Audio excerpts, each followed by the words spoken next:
Good morning, good afternoon, everybody. We welcome you to today's session. We are very happy to have you join us today. My name is Dr. Atambo from Geriahub by Dr. Lydia, and we're here to discuss different topical issues around wellness, healthy aging, and geriatrics. And today we are discussing a very important topic, andropause. I remember in the previous video we had discussed menopause, and we said that menopause is a period of life where women age and then the hormonal levels of estrogen and progesterone start declining, and then they start having things like hot flashes and sweating, even though the environment is not hot. They start having loss of bone mass, they start having challenges sleeping, and on and on and on and on. And so today we are discussing andropause, just to compare and contrast, and also discuss the various ways that men can be supported through this very important phase of their life. So what is andropause? Andropause is an age-related period in the phase of the male life where they start having reductions in the levels of testosterone.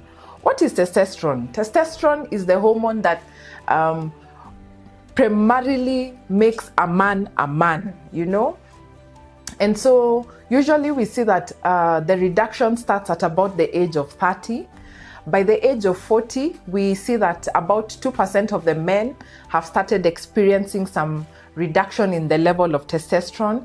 By the age of 70, 80 years of age, we start seeing that around 75% of the men are experiencing reduced levels of testosterone.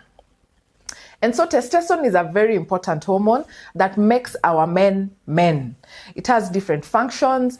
It's one of the hormones that's responsible for making our men bulky, It's one of the hormones that makes them very aggressive or proactive, or makes them become go-getters, It's also related to fertility and the sex drive that men have.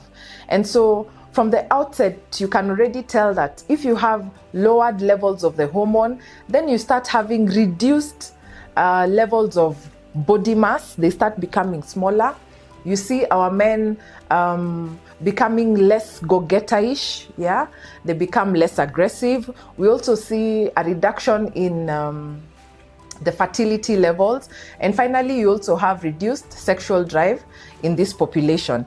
And so this is a very important hormone, as I said, that makes our men men, right?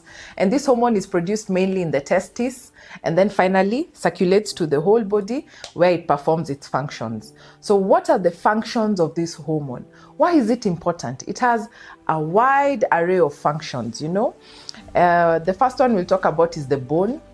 It makes the bone strong, As we said, it's also very important for maintaining the bone density, so that they don't have brittle bones that can break easily. For the muscles, we all are aware that men, whenever they stand in front of you, it's almost like they are towering in front of you because they are tall and bulky. And so as regards the muscles, it makes the men have bigger muscles, It makes them have broader shoulders. It makes them have the six-pack and everything, right? I don't know whether you've ever tried running and competing with a man. They will fast outpace you. And that's because this hormone increases their level of endurance, and they can run for longer and they can run farther, And so this hormone is very important even for their physical attributes and how well they can last in the field, playing those games or running around, etc. When we come to the skin, it's very important in the skin. It's the one that maintains the softness of the skin, the vitality of the skin. It maintains the hair, right? So that they have the good hair that I know a lot of the men cut their hair, but the hair, in spite of it being short, it has volume. And that's because in part of the hormone testosterone. In the brain, we start talking about cognitive function, we start talking about sexual drive, we talk about confidence. Usually find that men are very confident, yeah? Women may be confident, but are somehow, withdrawn. But men, come out and they say it as it is. And that's because of the hormone, testosterone. And then it also has a memory function. Helps them remember things, recall things, yeah?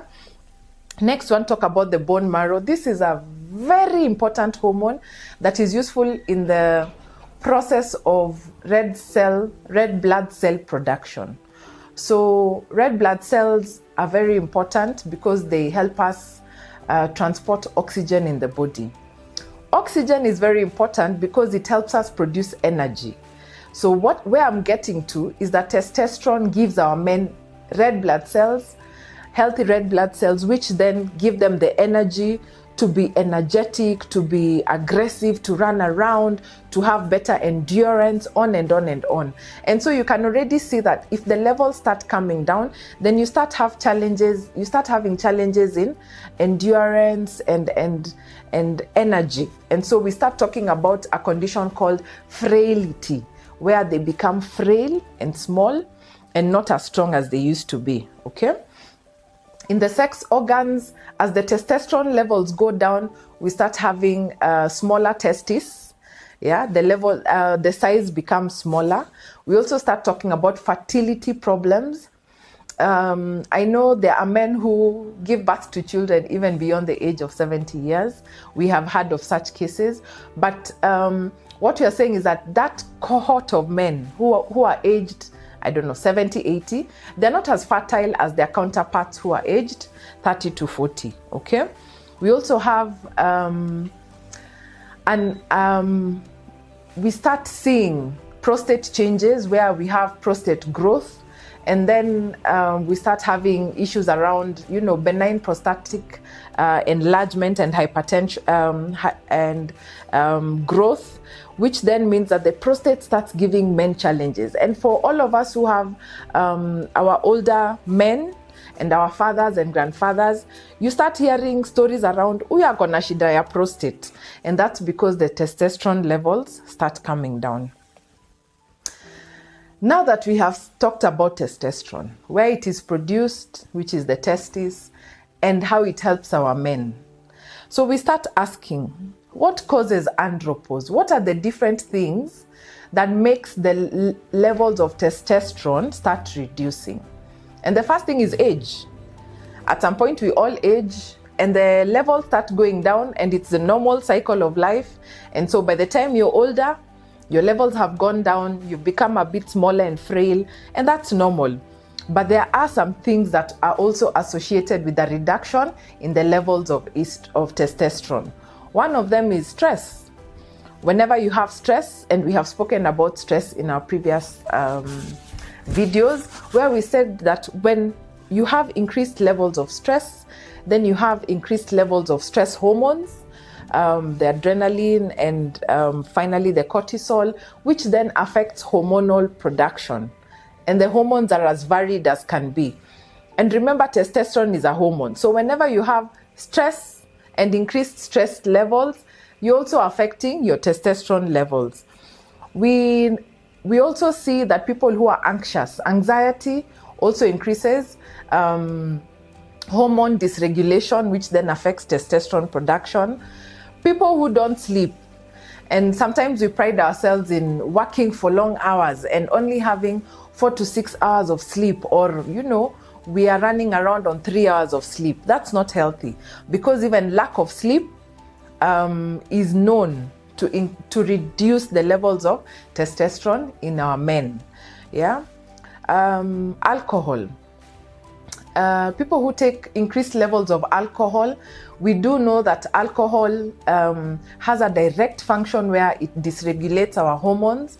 Beyond that, alcohol also affects how well we can digest our glucose.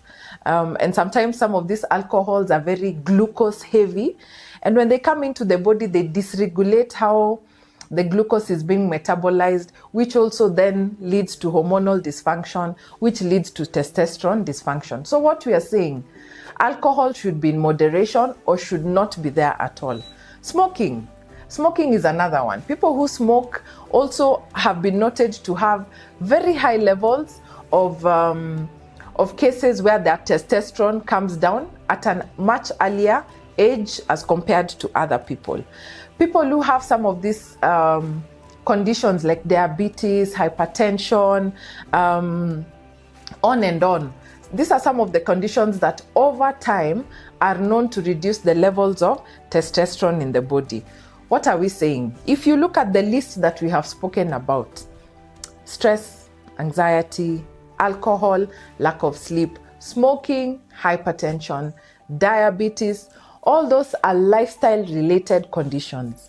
What we are saying is that if you stay healthy and you maintain a healthy lifestyle, we will essentially age with grace, so that we are able to control and manage our testosterone levels and ensure that they stay with us and that the levels stay normalized for a longer period before they start naturally declining.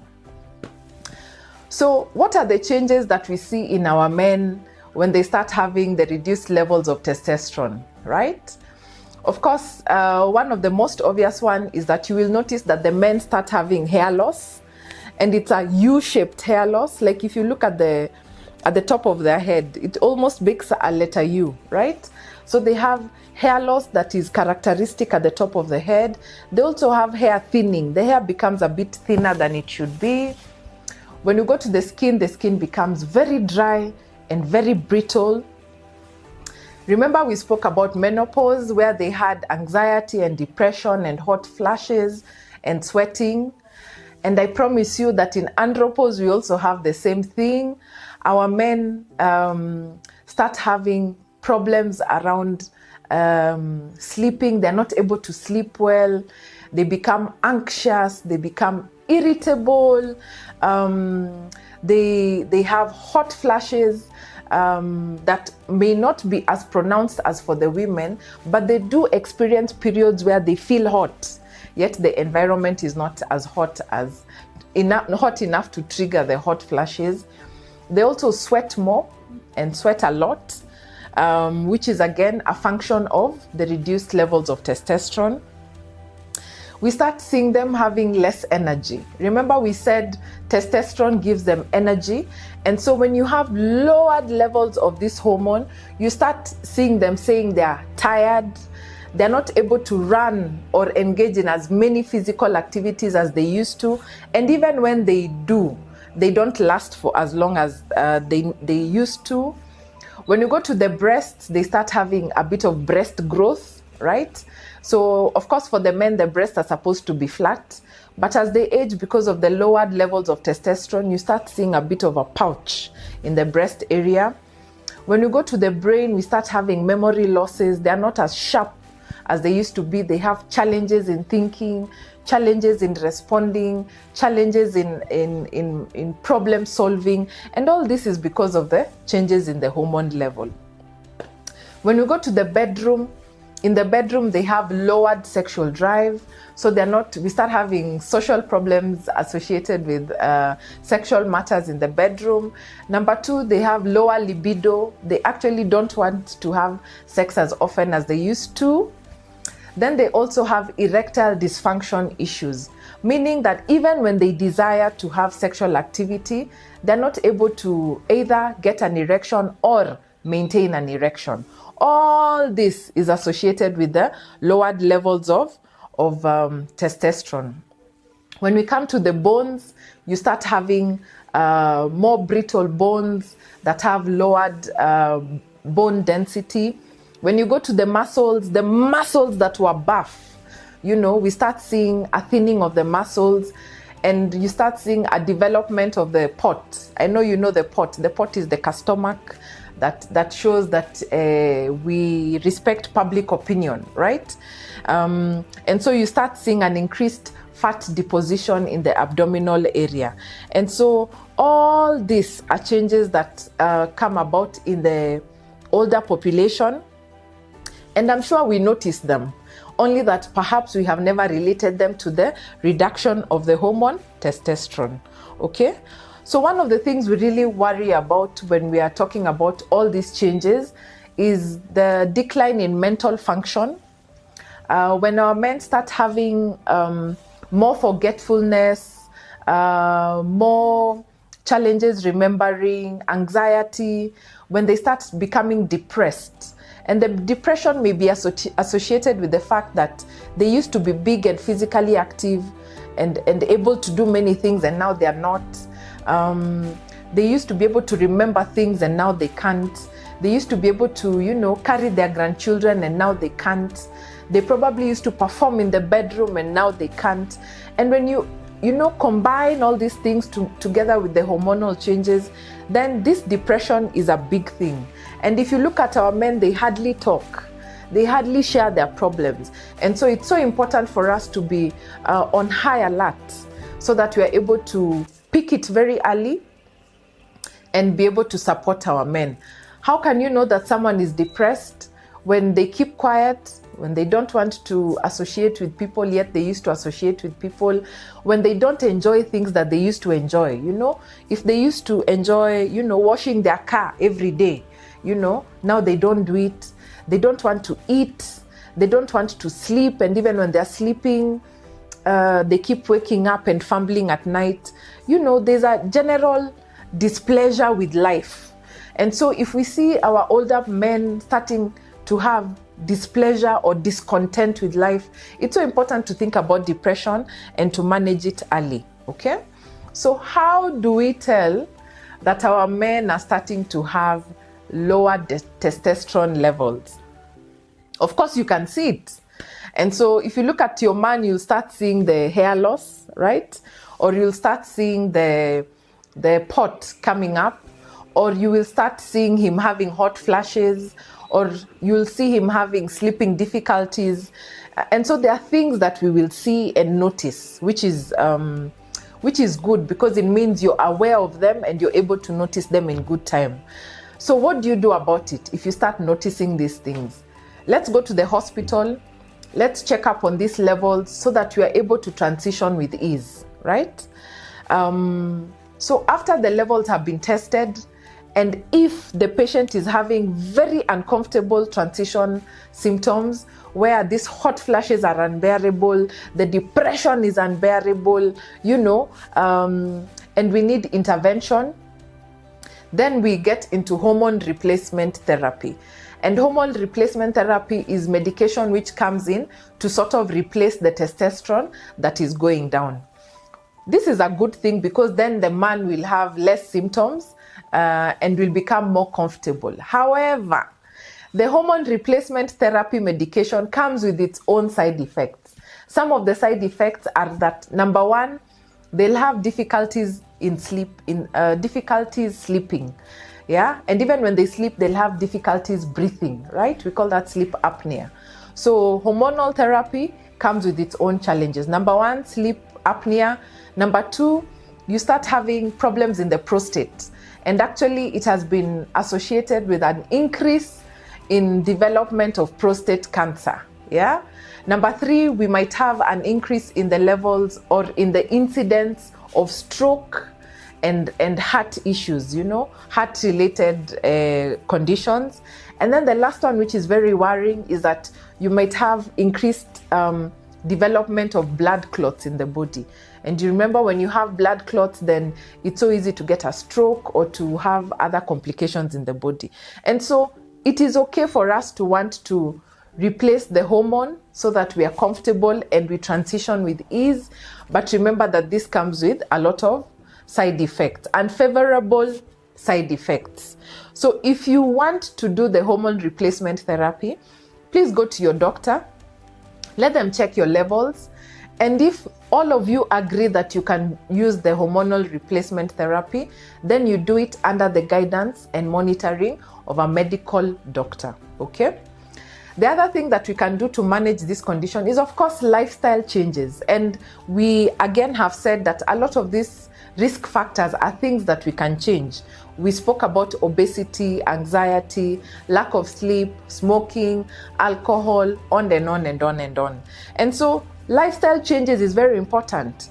Exercise, sleep enough, Manage your stress. Stop smoking. Stop alcohol. Eat more fruits and vegetables. Drink more water. So these lifestyle changes will positively cause us to age with grace, okay? And to manage this normal physiological process. Another thing we can do is take perhaps supplements where we take zinc and magnesium. And beyond that, please go to the sun. The sun has vitamin D, and vitamin D is very important for strengthening our immune systems. And so as our men age, we want them to have a strong immune system in spite of all these natural changes that are going on in their bodies, right? There's some of us who will ask, so what about herbal medications? I've heard of herbal medications that claim that they can reverse some of these changes or replace the testosterone. The unfortunate thing is a lot of the herbal medications have not been tested. We don't know, we are not sure about the dosage. We are not too sure about the combination of drugs that have been put in the herbs. We are not too sure about what the combinations of drugs will, when they are combined, what the side effects of that combinations will be. We don't know. And so sometimes we take the herbal therapy to correct a problem, and then instead of correcting, it actually comes to cause a problem. So it is not advised for us to take herbal medication, especially those ones that have not been scientifically studied, labeled, and the dosages clearly presented to us and the side effects presented to us. Remember, our older population, their bodies are not as strong as they used to be. Their organs are not as strong as they used to be. And so it's so important to be very sure of the medication that we are giving to this very important population. So how do we manage this older population? Number one, let's give them a balanced diet, fruits, vegetables, water, our complex carbohydrates, our proteins. Let's just make sure we are feeding them in a way that is healthy. Let's remember our fish oils, our seeds and nuts. These are very important for maintaining a healthy brain, right? Remember that exercise is key. If we are able to support them so that they stay active and they're able to keep exercising in a consistent manner, we'll be able to see a maintenance of the muscle mass that can help them stay confident and lower the levels of development of depression. Let's ensure that our men are sleeping enough, 7 to 9 hours, so that the body is able to rest, rejuvenate, and they're able to feel fresh in the morning, which then also protects the brain from damage. Finally, for bedroom matters, open communication with the partners is always key. Let them maintain an open, honest communication. Let them support each other through the changes that they're going through. If all else fails, they can look for support, counseling, mentorship with the various sexologists and sexual experts that we have within our ecosystem. Thank you very much for listening to me. I hope that we have somehow understood the concept of andropause. Remember that andropause will eventually happen to all our men. What we are saying is that we want the process to be smooth, right?